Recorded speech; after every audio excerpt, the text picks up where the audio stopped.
আমজাদ ভাই কোথা থেকে আসলেন? এই যে ভাই একটু বাজারে গেছিলাম ভাই, মার্কেট করতে।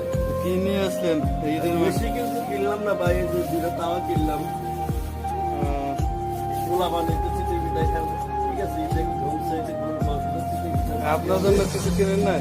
না ভাই, আর কিছু কিনলাম ভাই, চিঠি মিঠাই কি আর কি বানাবো, তাওয়া মিঠাই কিনলাম। আর বাড়িতে বসে বাকি মার্কেট করবো ভাই, ঠিক আছে?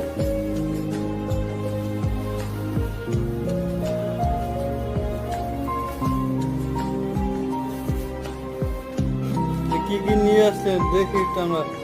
এই যে ভাই, এই যে এটা হচ্ছে রুমাল তাওয়া, আর এটা হচ্ছে মাটি মাটি, ঠিক আছে? মাটির থেকে বানানো। এটা দিয়ে কি কি বানানো হয়েছে? এটা তো চিঠি মিঠাই বানানো হয়, যে মাটির থেকে ভালো হয়, এটা ভালো ওঠে। এই জন্য মাটি কিনলাম। ডাকনা কই? ঢাকনা কিনি না ভাই, কারণ ঈদের সময় তো অনেক জাম জোর থাকে।